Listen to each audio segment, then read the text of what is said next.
Hello students, welcome to all of you in Smart Classes 749. My name is Vikram. Today we are going to discuss carbon and its compound. आज हम एक science का नया chapter start कर रहे हैं जिसका नेम है कार्बन एंड इट्स कंपाउंड।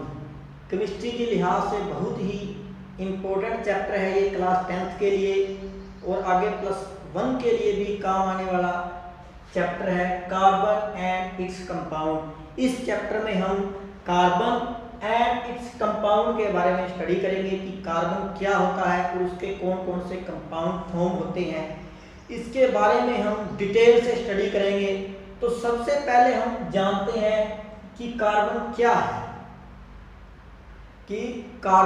है, कि क्यों हम 10th स्टैंडर्ड में इस कार्बन को क्यों पढ़ रहे हैं। और बहुत सारे एलिमेंट है, सिलिकॉन हो गया, उनको हमने नहीं पढ़ा, लेकिन कार्बन की इतनी इंपॉर्टेंस क्यों है, कार्बन को ही इतनी इंपॉर्टेंस क्यों दी जा रही है। तो सबसे पहले कार्बन जो होता है वो होता है एक नॉन मेटल। कार्बन एक नॉन मेटल है। नॉन मेटल एक अलग से चैप्टर है, उसके बारे में हम डिटेल में नॉन मेटल को स्टडी करेंगे। तो जनरल आपको याद रखना है कि कार्बन जो है वो एक नॉन मेटल होती है। नॉन मेटल मीन्स प्लास्टिक से बनी वस्तुएं जो नॉन मेटल होती है, जैसे ये मार्कर हो गया, इसके अंदर भी कार्बन पाया जाता है। और जैसे कोयला हो गया, पेट्रोलियम हो गया, इनमें भी कार्बन पाया जाता है। लेकिन कुछ अगर हम बात करें तो कार्बन जो है लिविंग ऑर्गेनिज्म की बात करें और नॉन लिविंग ऑर्गेनिज्म की बात करें तो सभी में कार्बन पाया जाता है। अगर हम बात करें नॉन मेटल में प्लास्टिक है उसमें भी कार्बन है। अगर हम बात करें फूड की, जो हम भोजन खाते हैं उसके अंदर भी कार्बन है। मेडिसिन, दवाइयों के अंदर भी कार्बन होता है। और बहुत सी सारे एग्जाम्पल है तो जिसमें कार्बन पाया जाता है। मेडिसिन होगी, लिविंग ऑर्गेनिज्म, इनमें भी कार्बन होता है। लकड़ी होगी, लकड़ी में भी कार्बन होता है। कोयला, पेट्रोलियम, इन सभी में कार्बन पाया जाता है। जैसे ग्लूकोज की बात करें, ग्लूकोज का फॉर्मूला होता है C6H12O6। अब इसमें भी कार्बन पाया जाता है। मतलब क्या है कि कार्बन जो है वो एक नॉन मेटल होती है, मतलब कि किसी ना किसी रूप में कार्बन पाया जाता है। मेडिसिन में भी कार्बन है, फूड में भी कार्बन है, बहुत सी ऐसे लंबी लिस्ट है जिसमें कार्बन पाया जाता है। तो कार्बन की अगर हम बात करें तो इसको हम 3 कैटेगरी में डिवाइड कर दिया। पहला क्या है, अकरेंस ऑफ कार्बन, कि हमारे एटमॉस्फेयर में और अर्थ क्रस्ट में कितने % कार्बन है। Second, versatile nature of carbon, carbon का जो नेचर है वर्सेटाइल कैसा है, यूनिक नेचर क्यों है इसका। और नेक्स्ट, ये बॉन्डिंग कैसे बनाता है कार्बन। तो सबसे पहले देखते हैं कि अकरेंस ऑफ कार्बन, कार्बन की अकरेंस यानी कार्बन जो अर्थ क्रस्ट पे पाया जाता है, पृथ्वी की ऊपर वाली परत है जिसे क्रस्ट कहते हैं, यानी जिसे हिंदी में भूप्रपट्टी कहते हैं। The earth crust has only 0.02% carbon in the form of mineral. Earth crust के ऊपर कार्बन जो है वो 0.02% पाया जाता है। किसकी फॉर्म में, मिनरल की फॉर्म में पाया जाता है। पेट्रोलियम हो गया, उनमें भी कार्बन है, कोयला हो गया, उनमें भी कार्बन है। तो ये किसकी फॉर्म में पाए जाते हैं, मिनरल की फॉर्म में। एंड द एटमॉस्फेयर, हमारा जो एटमॉस्फेयर है उस एटमॉस्फेयर में कार्बन डाइऑक्साइड गैस जो होती है CO2। अब इस CO2 के अंदर भी क्या है, कार्बन है। और CO2 की जो मात्रा है 0.03% है कार्बन की। तो हमारे एटमॉस्फेयर में भी 0.03% कार्बन पाया जाता है। अगर हम अर्थ क्रस्ट की बात करें तो वहां पे 0.02%, हमारी पृथ्वी की ऊपर वाली जो परत होती है उसके ऊपर 0.02% कार्बन पाया जाता है। अब यहाँ देखिए इतनी कम मात्रा होते हुए भी कार्बन की इंपॉर्टेंस भी बहुत ज़्यादा है। लेकिन ज़्यादातर हम जो चीज़ें इस्तेमाल करते हैं, फूड हो गया, मेडिसिन होगी, प्लास्टिक हो गया, उन सभी में कुछ मात्रा कार्बन की पाई जाती है। तो ये तो था अक्रेंस ऑफ कार्बन, मतलब कार्बन की इंट्रोडक्शन की है हमने भी, कार्बन क्या है और ये एटमॉस्फेयर में कितना है, अर्थ क्रस्ट में कितना है। और सेकंड है इसका versatile nature of carbon, carbon का वर्सेटाइल नेचर है, यानी कार्बन का यूनिक नेचर है। तो अगर हम यहाँ लिखें यानी यूनिक नेचर है,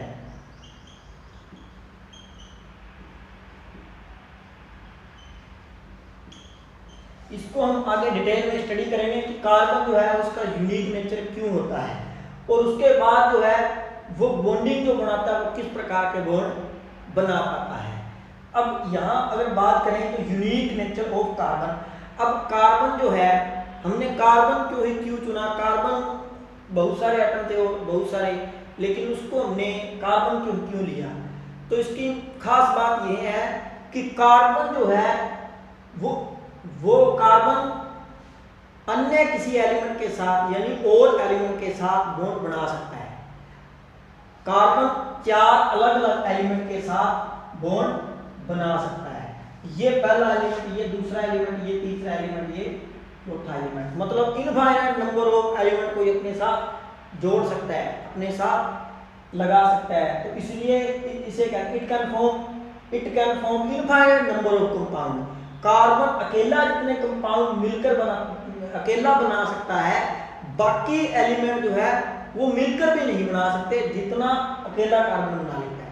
तो इसलिए इसकी इंपॉर्टेंस इतनी ज्यादा है कि कार्बन है इनफाइनाइट नंबर ऑफ कंपाउंड, यानी इनफाइनाइट नंबर ऑफ कंपाउंड बनाता है। अब हम करेंगे कार्बन क्या होता है, अब इसकी डिटेल में स्टडी करेंगे जो हमारा स्टार्टिंग वाला पार्ट है। अब यहाँ से हमारा टॉपिक स्टार्ट हो रहा है कार्बन का। कार्बन का सिंबल होता है सी, कार्बन को टेट्रावैलेंट एलिमेंट बोलते हैं। आगे क्वेश्चन आएगा इसको टेट्रावैलेंट एलिमेंट क्यों कहते हैं, टेट्रावैलेंट एलिमेंट। तो कार्बन का सिंबल सी, इसको टेट्रा एलिमेंट कहते हैं। कार्बन का एटॉमिक नंबर होता है 6। एटॉमिक नंबर क्या होता है, नंबर ऑफ प्रोटॉन या नंबर ऑफ न्यूट्रॉन। तो यहाँ पर नंबर ऑफ न्यूट्रॉन 6 है, नंबर ऑफ इलेक्ट्रॉन 6 है, तो इसका एटॉमिक नंबर भी क्या है, 6 है। मास नंबर क्या होता है, number of neutron plus number of proton, 6 neutron plus 6 proton 12। तो मास नंबर जो है कार्बन का वो कितना है, 12। तो उसके हिसाब से इसकी इलेक्ट्रिक कॉन्फ़िगरेशन क्या होगी, 2 और 4। अब आउटर शेल में यानी बाहर वाली जो शेल है, आउटर शेल जिसे बोलते हैं, उसमें 4 इलेक्ट्रॉन है, यानी इसे क्या कहते हैं, वैलेंस इलेक्ट्रॉन। यानी आउटर शेल में कितने इलेक्ट्रॉन है, 4 इलेक्ट्रॉन है। तो इन इलेक्ट्रॉनों को क्या कहते हैं, 4 इलेक्ट्रॉन है। अब देखो, अब हम इसको स्टेबल होने के लिए, आइडियल कॉन्फ़िगरेशन करने के लिए इसको 4 इलेक्ट्रॉन चाहिए, इसका ऑक्टेट पूरा हो जाएगा। ऑक्टेट मतलब इसको 8 चाहिए, सेकंड शेल है।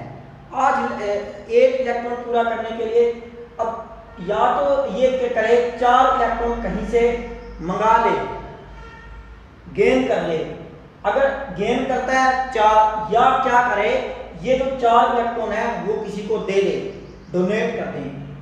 लूज करने हैं तो भी 4 करने हैं, गेन करने हैं तो भी 4 करने हैं।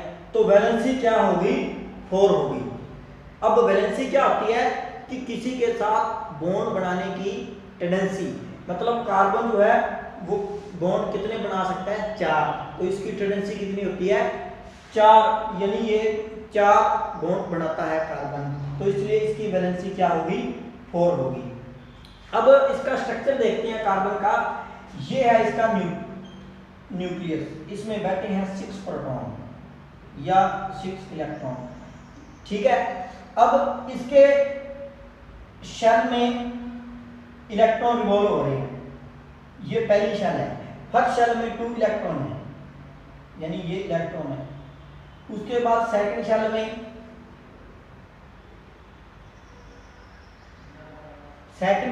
4 इलेक्ट्रॉन है, तो यहाँ पे दिखा दो 4, इसमें 4 इलेक्ट्रॉन है।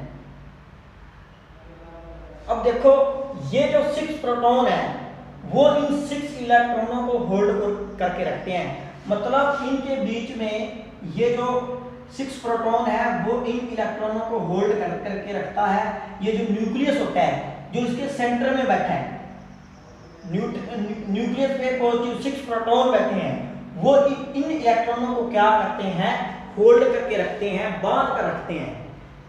इस न्यूक्लियस की वजह से ये इलेक्ट्रॉन जो है वो यहाँ इस ऑर्बिट में इस शेल में सर्कुलर मूव करते हैं। अब यहाँ पे 6 प्रोटॉन है और 6 इलेक्ट्रॉन है, यानी यहाँ पे 2 इलेक्ट्रॉन 1 2 3, यहाँ पे 4, क्योंकि 6 है टोटल। तो ये 2 इलेक्ट्रॉन पहली शेल में कितने हैं 2, यानी बाहर वाली शेल आउट शेल है उसमें 4 इलेक्ट्रॉन। तो ये जो 6 प्रोटॉन है वो 6 इलेक्ट्रॉनों को होल्ड करके रखते हैं। अब बात आती है इसका यूनिक नेचर। भी इसका जो यूनिक नेचर है वो क्यों है, क्यों हम इम्पोर्टेंस इसकी इतनी ज़्यादा है, इसका यूनिक नेचर क्यों है।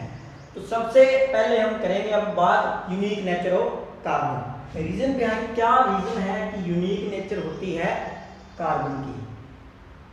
पहला पॉइंट है इसका टेट्रावैलेंसी, सेकंड पॉइंट है इसका कैटिनेशन, थर्ड पॉलीमराइजेशन और आइसोमेरिज्म। इन पॉइंटों को हम डिटेल में स्टडी करेंगे। सबसे पहले इन पॉइंट्स को करने से पहले हमें एक पहले देखें कि इसकी जो इलेक्ट्रिक कॉन्फ़िगरेशन होती है वो होती है 2 और 4। अब सबसे पहले ये किस प्रकार के बॉन्ड बनाता है तो पहले ये देखते हैं। तो सबसे पहले देखते हैं, क्योंकि इनका इन जो पॉइंट है इसमें इस्तेमाल होगा, तो सबसे पहले देखते हैं। अब इसने स्टेबल होना है, अब आइडियल कॉन्फ़िगरेशन कंप्लीट करनी है, तो इसको 4 इलेक्ट्रॉन चाहिए। अब सबसे पहले बात करते हैं कि कार्बन जो है अगर वो इलेक्ट्रॉन डोनेट करे तो कितने करेगा। अगर कार्बन डोनेट करे तो ये 4 इलेक्ट्रॉन करेगा। 4 इलेक्ट्रॉन ये वाले उड़ा दिए यानी डोनेट कर दिए, तो इसका ये जो इलेक्ट्रिक कॉन्फ़िगरेशन है ये स्टेबल हो जाएगा। अब देखो, अब सेंटर में बैठा न्यूक्लियस जो 6 इलेक्ट्रॉनों को होल्ड कर रहा है। अब 6 इलेक्ट्रॉन जो है, अब इसमें से 4 इलेक्ट्रॉन अब डोनेट करने जाएगा। अब सबसे पहले एक डोनेट करेगा तो कम मात्रा में एनर्जी लगेगी, यानी लेस क्वांटिटी लगेगी एनर्जी की। अगर उससे 2 इलेक्ट्रॉन करने जाएगा तो एनर्जी उससे डबल लगेगी, और 3 करने जाएगा तो बहुत ज़्यादा मात्रा में एनर्जी लगानी पड़ेगी। और इतना छोटा सा एटम है और इतनी एनर्जी ये नहीं बर्दाश्त कर पाएगा। जब 4 इलेक्ट्रॉन डोनेट करेगा तो इसकी तो हालत खराब हो जाएगी। भी इतना छोटा सा एटम है तो ये इसके बस की बात नहीं है। तो 4 small atom like carbon and equivalent amount of energy can not possible, मतलब equivalent amount of energy donate करना इसके लिए पॉसिबल नहीं है। तो इसका मतलब यह हुआ कि यह जो 4 इलेक्ट्रॉन है वो डोनेट नहीं कर सकता। अब चलो ये बात तो हमने कह दी कि ये डोनेट नहीं कर सकता, एक्सेप्ट तो कर सकता है। अब यहां मान के चलो, अब डोनेट वाली कंडीशन खत्म होगी, तो डोनेट ये नहीं कर सकता। अब ये एक्सेप्ट करेगा। अगर ये इलेक्ट्रॉन एक्सेप्ट करता है कितने करेगा 4, क्योंकि ऑक्टेट पूरा करना है इसने अपना। स्टेबल होने के लिए 8 इलेक्ट्रॉन होने चाहिए, सेकंड शेल है तो 8 होने के लिए 4 इलेक्ट्रॉन और चाहिए। तो इसके पास टोटल इलेक्ट्रॉन कितने होंगे 10। अब 10 इलेक्ट्रॉन है। अब यहाँ जो प्रोटॉन है, न्यूक्लियस के पास 6 इलेक्ट्रॉन, जो 6 प्रोटॉन है न्यूक्लियस, वो 6 इलेक्ट्रॉनों को होल्ड कर सकता है। अब यहाँ तो इलेक्ट्रॉन हो गए 10, यानी एक इलेक्ट्रॉन यहाँ हो गया, ठीक है, 8 है, सेकंड शेल है, एक यहाँ हो गया 2, और एक यहाँ हो गया 3, और एक यहाँ हो गया 4। अब क्या ये न्यूक्लियस इन 10 इलेक्ट्रॉनों को होल्ड करके कर सकता है? क्योंकि नंबर ऑफ इलेक्ट्रॉन इक्वल लिखे हुए हैं ना, तो 6 प्रोटॉन 6 इलेक्ट्रॉनों को होल्ड करते हैं। अब इलेक्ट्रॉन 10 हो गए, क्या यह न्यूक्लियस इन 10 इलेक्ट्रॉनों को होल्ड कर सकता है? नहीं कर सकता, क्योंकि 6 प्रोटॉन 6 इलेक्ट्रॉनों को होल्ड करते हैं। तो इसका मतलब 6 proton can not hold 10 electron. तो इसका मतलब क्यों नहीं है? क्योंकि 6 इलेक्ट्रॉन जो है वो 6 प्रोटॉन जो है वो 10 इलेक्ट्रॉनों को होल्ड नहीं कर सकता, इसको बांध कर नहीं कर सकता। तो इसका मतलब यह हुआ कि ना तो ये एक्सेप्ट कर सकता है और ना ये डोनेट कर सकता है। डोनेट करने जाएगा बहुत ज़्यादा मात्रा में एनर्जी लगानी पड़ेगी, जो छोटा सा एटम है इसके बस की बात नहीं है। अगर ये एक्सेप्ट करता है तो 6 proton can not hold 10 electron. अब बात आती है ना ही ये एक्सेप्ट करता है, अब ना ही ये डोनेट करता है। अब ये बॉन्ड किस प्रकार से बनाता है, ना तो ये इसका तो न्यूक्लियस ही साथ नहीं देता इसका। अब बॉन्ड बनाए तो किस प्रकार से बॉन्ड बनाए ताकि ये सहमत हो जाए भी, हाँ भी कंप्लीट काम हो गया, स्टेबल हो गया ये। तो ये अलग ही तरह के बॉन्ड का निर्माण करता है। तो सबसे पहले उस बॉन्ड का नाम क्या है, ये क्या करेगा, ना तो एक्सेप्ट करता ना डोनेट करता, ये क्या करेगा, शेयरिंग करेगा, sharing of electron.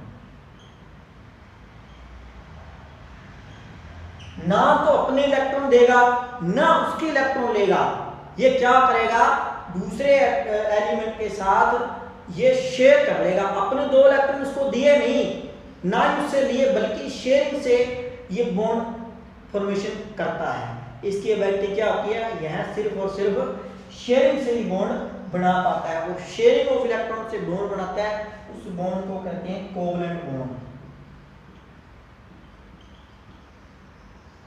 Covalent bond. बात आती है कि कार्बन एक ऐसा कंपाउंड है, it can only form covalent compound, it can only covalent bond. तो यह किस प्रकार के बॉन्ड बनाता है, सिर्फ कोवलेंट बॉन्ड बना पाता है। अब इनको करने की एक बात आती है, कोवलेंट बॉन्ड से पहले आपने एक टॉपिक पढ़ा होगा आयनिक कंपाउंड। तो सबसे पहले उस आयनिक कंपाउंड के बारे में थोड़ा सा आपको पता होना चाहिए, थोड़ा आयनिक कंपाउंड के बारे में आपको पता होना चाहिए कि आयनिक कंपाउंड क्या होता है। Ionic compound example sodium chloride का लेकर चलते हैं। सोडियम क्लोराइड जो होता है उसका एटॉमिक नंबर होता है 11 और क्लोरीन होता है उसका एटॉमिक नंबर होता है 17। अगर हम सोडियम की बात करें, सोडियम का एटॉमिक नंबर होता है 11, तो इसका इलेक्ट्रिक कॉन्फ़िगरेशन क्या होगी 2, इसकी इलेक्ट्रिक कॉन्फ़िगरेशन क्या होगी 2, 8 और 1। ये इसकी अब आउटर वैलेंस इलेक्ट्रॉन कितने हैं 1। अब इसको स्टेबल होने के लिए कितने इलेक्ट्रॉन और चाहिए, इसके पास 2 ऑप्शन है, या तो ये 7 इलेक्ट्रॉन कहीं से मंगा ले, या ये अपना 1 इलेक्ट्रॉन किसी को डोनेट कर दे, या 7 इलेक्ट्रॉन एक्सेप्ट कर ले, या 1 इलेक्ट्रॉन जो 1 इलेक्ट्रॉन है वो किसी को डोनेट कर दे। अब बताओ 7 इलेक्ट्रॉन किसको गेन करना इजी है या 1 इलेक्ट्रॉन किसी को देना इजी है? जनरल सी बात है कि 1 इलेक्ट्रॉन देना इजी है किसी को, तो ये क्या करेगा, अपना 1 इलेक्ट्रॉन दे देगा। ये सोडियम है, इसकी इलेक्ट्रॉन कॉन्फ़िगरेशन 2 और 1, 2, 8 और 1। ये इसने क्या किया, इसने अपना इलेक्ट्रॉन दे दिया, ये रहा लूज किया हुआ इलेक्ट्रॉन। तो लूज कर दिया इसमें से इलेक्ट्रॉन, तो इसके ऊपर आ जाएगा पॉजिटिव चार्ज, क्योंकि इसने 1 इलेक्ट्रॉन लूज कर दिया, तो इसके ऊपर क्या आ जाएगा, पॉजिटिव चार्ज। तो अब ये क्या हो गया, स्टेबल हो गया। इसकी इलेक्ट्रॉन कॉन्फ़िगरेशन क्या होगी 2 और 1। 1 इलेक्ट्रॉन इसने क्या कर दिया, इसमें से निकाल दिया, लूज कर दिया, तो इसके ऊपर आ गया पॉजिटिव चार्ज। अब ये स्टेबल हो गया। अब हम बात करते हैं क्लोरीन की। क्लोरीन की इलेक्ट्रॉन कॉन्फ़िगरेशन है 17, तो एटॉमिक नंबर है 17, तो इसकी इलेक्ट्रिक कॉन्फ़िगरेशन क्या होगी 2, 8 और 7। अब इसकी बात करें, अब इसको स्टेबल होने के लिए, अगली कॉन्फ़िगरेशन करने के लिए कितने इलेक्ट्रॉन डोनेट करेगा, अगर ये डोनेट करेगा तो 7 करेगा, एक्सेप्ट करेगा तो 1 करेगा। अब इसको 7 इलेक्ट्रॉन डोनेट करना आसान है या 1 इलेक्ट्रॉन एक्सेप्ट करना आसान है? तो जनरल सी बात है, इसको 1 इलेक्ट्रॉन एक्सेप्ट करना आसान है, ना कि 7 इलेक्ट्रॉन डोनेट करना, लूज करना। तो इसका मतलब ये क्या करेगा, 1 इलेक्ट्रॉन ले लेगा बजाय 7 इलेक्ट्रॉन देने से। तो ये क्या करेगा, 1 इलेक्ट्रॉन एक्सेप्ट कर लेगा। तो ये अब ये रहा क्लोरीन 2, 8 और 7, 10 और 7, 17 होगी इसकी इलेक्ट्रॉन कॉन्फ़िगरेशन। अब ये ले लिया इसने 1 इलेक्ट्रॉन, अब ये इलेक्ट्रॉन इसने लिया है, तो इसके ऊपर चार्ज क्या आ जाएगा, नेगेटिव। तो ये क्या बन गया Cl नेगेटिव। तो ये क्या हो गया 2, 8 और 8, ये केमिकली स्टेबल हो गया। अब देखो ये स्टेबल हो गया, ये भी स्टेबल हो गया। अब इसमें क्या किया है कि हमने क्या किया है कि हमने सोडियम में एक इलेक्ट्रॉन हमने लूज कर दिया और इसमें हमने गेन कर दिया। तो क्या किया हमने, ये लूज मतलब एक इलेक्ट्रॉन इसमें लूज कर दिया, इसमें गेन कर लिया, कैटायन और एनायन की फॉर्म में बॉन्ड बन गया। तो इस प्रकार के बॉन्ड को क्या कहते हैं, इस प्रकार के जो बॉन्ड बनता है उनसे जो कंपाउंड बनता है उस कंपाउंड को कहते हैं आयनिक कंपाउंड। आयनिक मीन्स जो बॉन्ड बना है वो कैटायन और एनायन की फॉर्म में बॉन्ड बन जाता है, Na और Cl। अब इसके ऊपर पॉजिटिव, इसके ऊपर नेगेटिव। अब यहाँ पे देखो कैटायन और एनायन की फॉर्म में बॉन्ड फॉर्मेशन हो गया, कैटायन और एनायन की फॉर्म में बॉन्ड फॉर्मेशन हो गया। अब ये देखो ये क्या है, इनके ऊपर प्लस चार्ज है और इसके ऊपर नेगेटिव चार्ज है।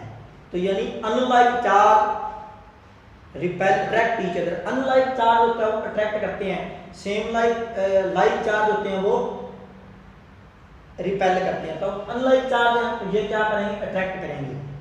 इस अट्रैक्शन बल, इस अट्रैक्शन फोर्स ऑफ अट्रैक्शन के कारण ही इनके बीच में एक बॉन्ड बन जाता है और उस बॉन्ड बन जाता है कैटायन और एनायन की फॉर्म में। इस प्रकार से बनने वाले एनायन और कैटायन की फॉर्म में बनने वाले कंपाउंड को हम आयनिक कंपाउंड कहते हैं।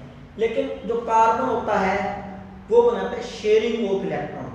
तो इसके बारे में हम स्टडी करते हैं कि यूनिक नेचर में आ जाएगा। चलो स्टडी करते हैं हम डिटेल से। नेक्स्ट है यूनिक नेचर में हम बात कर रहे थे यूनिक नेचर। फर्स्ट पॉइंट है इसका टेट्रावैलेंसी। टेट्रावैलेंसी क्या होती है, टेट्रावैलेंसी मींस कार्बन एटम जो है उसकी जो वैलेंसी है 4 है। मतलब वो जो शेयरिंग से बॉन्ड बनाता है वो जिसे हम कोवलेंट बॉन्ड कहते हैं, वैलेंसी 4 है। Carbon is capable of bonding with 4 other atom. Carbon के पास ऐसी क्षमता है कि वो 4 अलग अलग 4 अलग अलग एलिमेंट के साथ बॉन्ड बना सकता है। जैसे कार्बन है ये और ये अलग अलग एलिमेंट के साथ ये 4 बॉन्ड बनाता है, इसलिए इसे क्या कहते हैं, टेट्रावैलेंसी। टेट्रा मींस 4 यानी बॉन्ड बनाने की टेंडेंसी कितनी है इसकी, 4 है। यानी 4 बॉन्ड बनाता है कार्बन विद 4 अदर एटम, यानी 4 अलग अलग एलिमेंट से क्या बना, एटम से क्या बनाता है, ये बॉन्ड बनाता है। इसलिए इसे टेट्रावैलेंट एलिमेंट या टेट्रावैलेंसी भी कह देते हैं। तो समझ में आ गया कि टेट्रावैलेंसी क्या है। With the valency of 4 carbon is capable of bonding with 4 other atom. Second part है कैटिनेशन। अब इसकी बात करें, it can form only covalent compound. अब ये बॉन्ड कौन से बनाता है, it can form only covalent compound, और कोवलेंट कंपाउंड ही फॉर्म कर पाता है। नेक्स्ट है कैटिनेशन। कैटिनेशन क्या होता है, it is the ability to form bond with other atom of carbon. Carbon के पास ऐसी एबिलिटी है कि वो कार्बन अपने जैसे कार्बन के साथ बॉन्ड बना सकता है। यानी कार्बन जो है वो कार्बन के साथ जुड़ गया, फिर कार्बन के साथ जुड़ गया, ऐसे एक लॉन्ग चेन बन जाएगी। तो क्या है carbon, it is the ability to form bond with the other atom of carbon, कि यह अदर एटम के साथ बॉन्ड बना सकता है। यानी the property of direct bonding between atom of same element to form long chain branches to form close structure. Carbon n number of carbon जुड़ते जाएंगे और लॉन्ग एक लंबी चेन बन जाएगी। अगर हम इसको जोड़ते जाएं तो ये लॉन्ग चेन बन जाएगी। अगर हम ब्रांच की बात करें तो ब्रांचेज की फॉर्म में भी ऐसे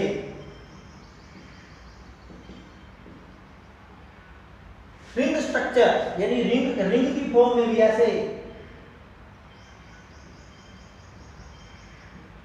यानी it is the property of direct bonding between atom of same elements to form long chain ring branches to form close structure, और इसका एक क्लोज स्ट्रक्चर बन जाता है। यहाँ पे जो वैल्यू है इसके साथ हम कितने भी एलिमेंट जोड़ते हैं, अगर हाइड्रोजन की बात करें तो जोड़ते जाएं n नंबर तक हम इसको जोड़ सकते हैं।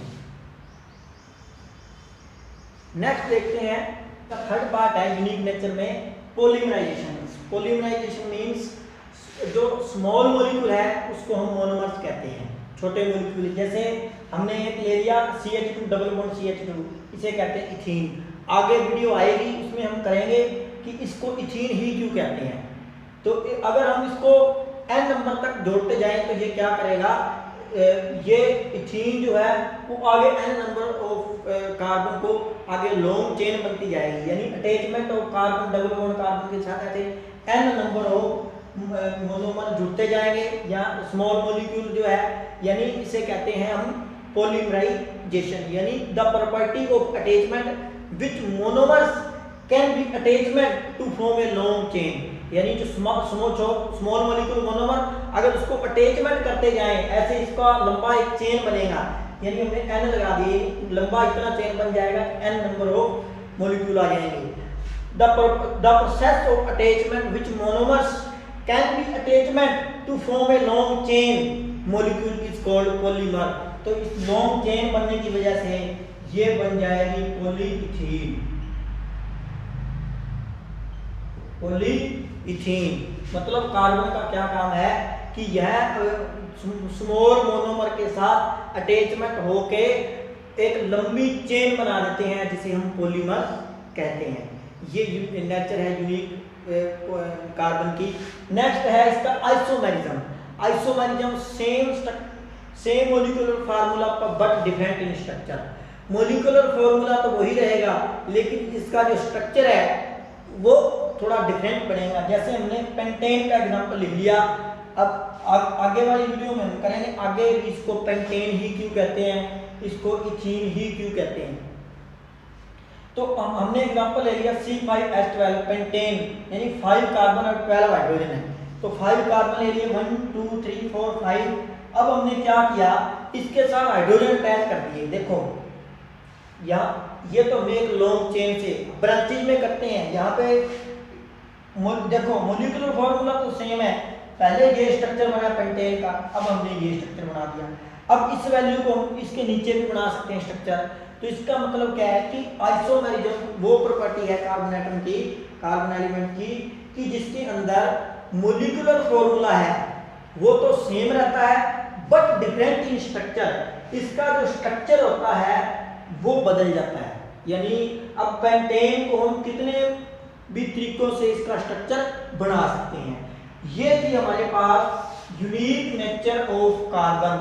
फर्स्ट थिंग टेट्रावैलेंसी, कार्बनिक वैलेंसी 4 है इसलिए इसे टेट्रावैलेंट एलिमेंट भी बोलते हैं। सेकंड कैंटिनेशन, कार्बन अपने जैसे कार्बन एटम के साथ जुड़कर लंबी चेन बना देते हैं इसलिए इस प्रोसेस को कैंटिनेशन कहते हैं। The property of direct bonding between carbon atom to form branches, ring, close structure. Third part हमारा पॉलीमराइजेशन। स्मॉल मोनोमर्स को हम स्मॉल मॉलिक्यूल को मोनोमर्स कहते हैं। ये मोनोमर अटैचमेंट हो जाते हैं, can be attachment to form a long chain इसलिए इसे पॉलीमर कहते हैं। फोर्थ आइसोमेरिज्म है। Isomerism means same molecular formula but different in structure. हमने पेंटेन का एग्जांपल ले लिया। अब कार्बन की खासियत यही है कि it can only form covalent compound. It can only form covalent compound.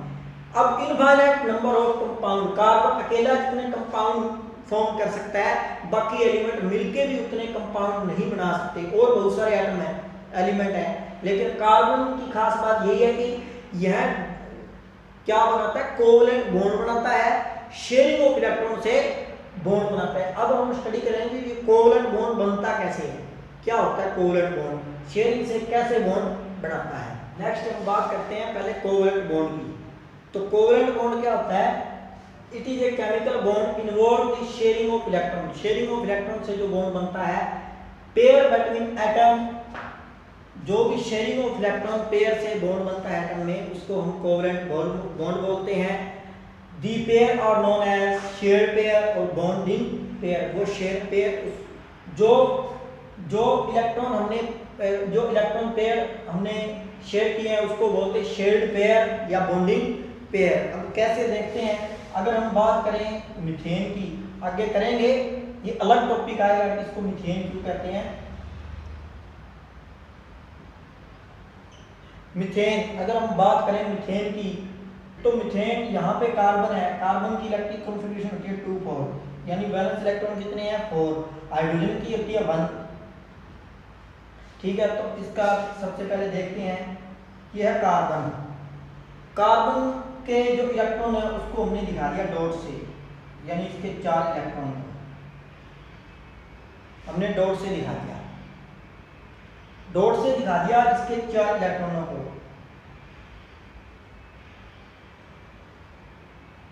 अब हाइड्रोजन है, हाइड्रोजन के पास 1 इलेक्ट्रॉन है, ठीक है, इसका ये रहा 1 इलेक्ट्रॉन, इसको हमने दिखा दिया डॉट से। अब ये हाइड्रोजन का जो 1 इलेक्ट्रॉन है वो क्या करेगा, इससे शेयर कर लेगा, ये इलेक्ट्रॉन इसके साथ शेयर कर लेगा, ये इलेक्ट्रॉन इसके साथ शेयर कर लेगा। मतलब ये हाइड्रोजन इसको इलेक्ट्रॉन देगा नहीं, ना ही ये कार्बन इसको इलेक्ट्रॉन देगा, बल्कि इसके साथ शेयर कर लेंगे, बांट लेंगे। तो देखते हैं, अब ये हाइड्रोजन है, अब इस हाइड्रोजन ने क्या किया, ये इलेक्ट्रॉन जो है वो इसके साथ साझा कर लिया, यानी ये इलेक्ट्रॉन इसके साथ अपना 1 इलेक्ट्रॉन इसके साथ साझा कर लिया, ये बॉन्ड बना दिया। अब यहाँ पे एक हाइड्रोजन और है, अब इस हाइड्रोजन ने क्या किया, इसके साथ इलेक्ट्रॉन साझा कर लिया, बॉन्ड बना दिया, यानी इसका काम चल गया, इसका भी काम चल गया। अब यहाँ एक हाइड्रोजन और है, इस हाइड्रोजन ने क्या किया, इसके साथ साझा कर लिया, इस एक और हाइड्रोजन है, इसने इसके साथ साझा कर लिया। अब देखो हाइड्रोजन का 1 इलेक्ट्रॉन, इसका ऑक्टेट पूरा हो गया, 2 2 4 6 2 8, ये स्टेबल हो गया। अब ना तो इस कार्बन ने हाइड्रोजन को इलेक्ट्रॉन दिया, ना ही हाइड्रोजन ने इससे लिया, बल्कि अपने इलेक्ट्रॉन जो है वो एक दूसरे के साथ साझे कर लिए, यानी बांट लिए। तो इस प्रकार से जो ये बॉन्ड बनता है, ये शेयरिंग से, उसको हम कहते हैं, ये देखो ये शेयरिंग से इलेक्ट्रॉन, ये बॉन्ड बन रहा है, ये 1 इलेक्ट्रॉन इसका और 1 इलेक्ट्रॉन इसका, ये बॉन्ड बन गया, यानी 2 हो गए। यहाँ पे एक कार्बन का और एक हाइड्रोजन का एक बॉन्ड फॉर्मेशन होगी, तो इसका नाम है CH4, यानी ये अगर हमारे पास कोई क्वेश्चन आए, आगे टॉपिक आएगा इलेक्ट्रॉनिक डॉट स्ट्रक्चर वाला, उसमें ये हम बताएंगे कि इलेक्ट्रॉनिक डॉट स्ट्रक्चर कैसे बनाते हैं। उससे पहले हमें एल्केन, एल्कीनो, एल्काइन इनके बारे में पढ़ना बहुत ज़्यादा जरूरी है। तो आगे देखते हैं कि ये भी कैसे बॉन्ड बनता है। अब हम कोवलेंट बॉन्ड कैसे बनता है, अब कैसे इलेक्ट्रॉनिक पेयर से वो बॉन्ड बनाते हैं। तो अगर हम हाइड्रोजन की बात करें तो इसकी इलेक्ट्रिक कॉन्फ़िगरेशन 1 है, तो हाइड्रोजन के पास 1 इलेक्ट्रॉन को ऐसे हमने दिखा दिया। अगर हम दूसरा हाइड्रोजन की बात करें तो इसका 1 इलेक्ट्रॉन जो है वो इसके साथ शेयर हो जाएगा और ये बॉन्ड बन गया। तो यहाँ इनके बीच में जो बॉन्ड बना है उनको हम दिखाते हैं सिंगल बॉन्ड, इसे कहते हैं सिंगल बॉन्ड, यानी ये शेयरिंग इलेक्ट्रॉन है, शेयरिंग इलेक्ट्रॉन, यानी 1 इलेक्ट्रॉन इसने शेयर कर लिया और एक इसने, और एक बॉन्ड बन गया। और इस प्रकार का जो बॉन्ड बनता है, 1 इलेक्ट्रॉन इसका और 1 इसका, ये ऐसे इस सिंगल को क्या कहते हैं, सिंगल बॉन्ड। ऐसे एक तीर का जो निशान डंडा लगा है, शेयरिंग इलेक्ट्रॉन यहाँ पे 1 और है, हाइड्रोजन भी 1 करा है, ये हाइड्रोजन भी 1 करा है। अब सेकंड मॉलिक्यूल की बात करें, ऑक्सीजन है, ऑक्सीजन का जो एटॉमिक नंबर होता है वो 26, यानी आउटरमोस्ट, यानी बैलेंस इलेक्ट्रॉन कितने हैं, 6। तो सबसे पहले अब इस यहाँ पे 6 इलेक्ट्रॉन है, 2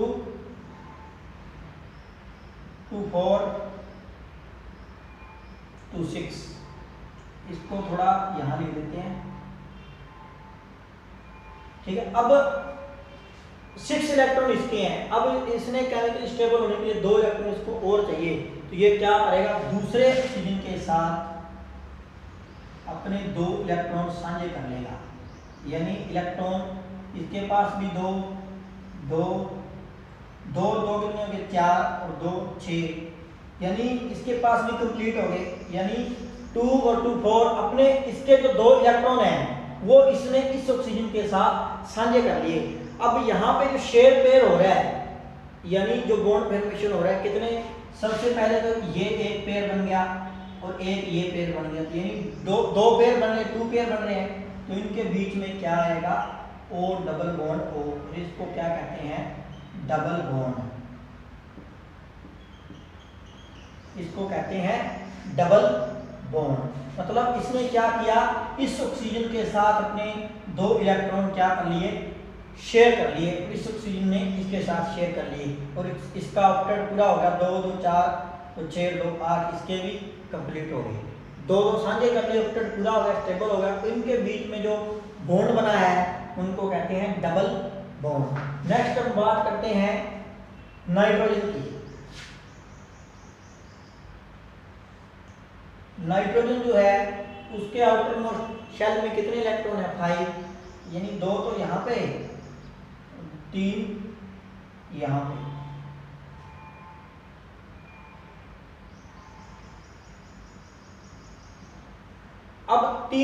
अब इसको स्टेबल होने के लिए 3 और चाहिए। तो यहाँ पे ये नाइट्रोजन क्या करेगा, इसके साथ इलेक्ट्रॉन साझे कर लेंगे, यानी 2 तो इसके पास ये है। अब इसने 3 इलेक्ट्रॉन इसके साथ साझे कर लिए। अब यहाँ पर देखो इसका ऑक्टेट पूरा हो गया, 1 2 3 4 5 6 7 8। इधर इसका हो गया 1 2 3 4 5 6 7 8। मतलब क्या है, अब यहाँ बॉन्ड पेयर कितने बन रहे हैं, शेयरिंग से जो पेयर बन रहे हैं 1 2 3, यानी कितने शेयर पेयर है, 3। तो इसके बीच में क्या बॉन्ड है, triple bond. Triple bond between oxygen nitrogen atom, double bond between oxygen atom and hydrogen in which single bond. यहाँ बात करें तो कितने शेयरिंग पेयर है, यहाँ 1 शेयरिंग पेयर है तो सिंगल बॉन्ड, यहाँ 2 शेयरिंग पेयर है, 2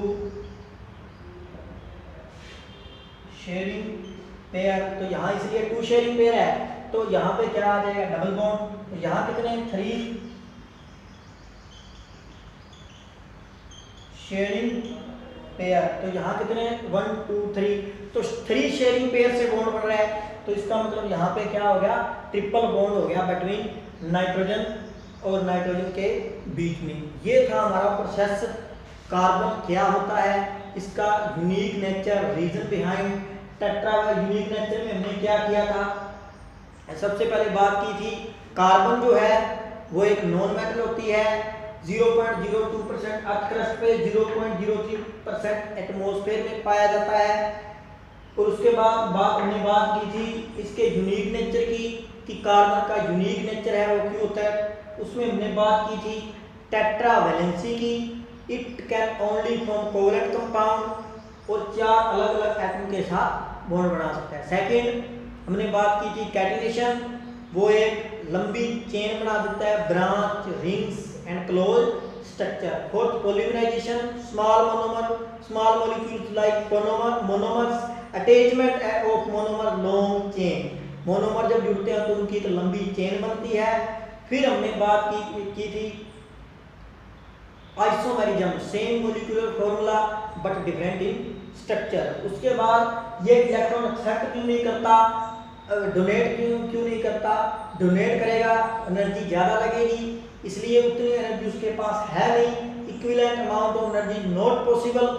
एक्सेप्ट क्यों नहीं करता, अगर एक्सेप्ट करेगा 4 इलेक्ट्रॉन तो इसके पास 10 इलेक्ट्रॉन हो जाएंगे, तो 6 proton can not hold 10 electron, so it is not capable of accepting the electron. तो किस प्रकार के बॉन्ड बनाता है वो, बॉन्ड किस प्रकार से बनाता है, शेयरिंग ऑफ इलेक्ट्रॉन, यानी शेयरिंग से, इलेक्ट्रॉनों की शेयरिंग से बॉन्ड बनाता है। इस प्रकार से बनने वाले बॉन्ड को हम कोवलेंट बॉन्ड कहते हैं।